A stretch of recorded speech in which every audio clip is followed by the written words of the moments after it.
Sunshine.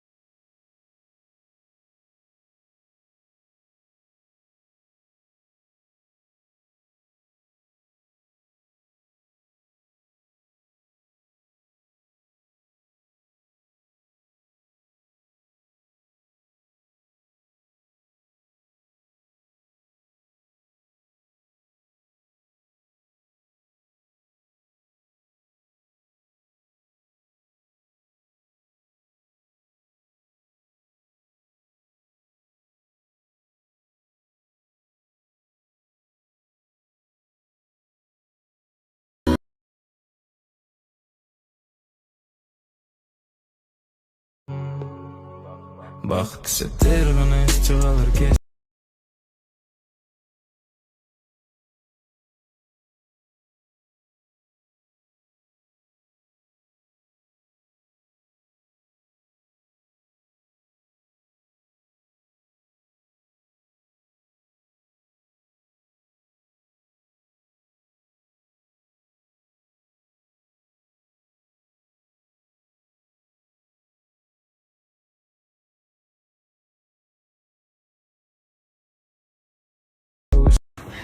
Кеш жарық достар, қалдарыңыз қалай? Дүйсенбі, аптаның басы. Неге қиын осы? Деп шығады бәрі. Негізі бізге ол қиын емес. Қазір каникул, балалар үйде, оның үстіне сезім келгелі.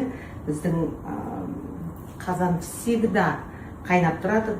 Осындай бардақ постоянно болады. Неге десеңіз, ол Англияда қазақша кухняны қатты сағым келді. Ол жақта енді білесіздер, ет қымбат.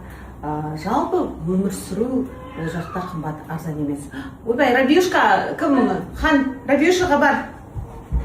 Сондықтан анашым самса етпен, самса сырмен, палау, манты, қуырдақ бәрін пісіріп қойыңыз деп тапсырыс берген екен. Біз күнде енді осы ас бөлмедеміз. Менің тұрақты оқырмандарымның табағымды таныдыңыздар ма?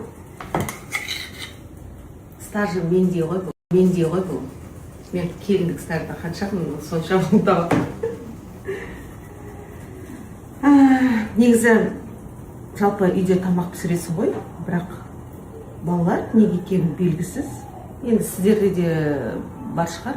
Міндетті түрде дүкеннен чипсы алады, кирешки алады, енді сухомятка, кола-мола деген сияқты. Кейде рамен да алып ішіп жатады. Хотя үйде осындай неше түрлі тағам пісіресің. Достар, тамақ демекші, жалпы көшеден тамақ жеудің қауіпін өздеріңіз де білесіздер. Асқазанның шек жолдарын құртады біріншіден, одан кейін иммунитетті түсіреді, тағысын тағы неше түрлі ауруларға, проблемаларға әкеп соғуы мүмкін. Енді ауа райы да оның үстіне қазіргі өте жылы болып тұр. Алдамшы, таңертең кешке салқын болады.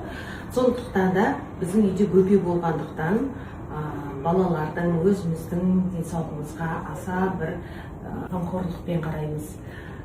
Бөпешкамызды аман есен өсіріп алсақ деген ниетіміз бар. Ау, Мама, достала кофе. Достар, не достал? Сезёкаға да. Жрешь? Жарю. Вкусно? Вкусно. Очень вкусно.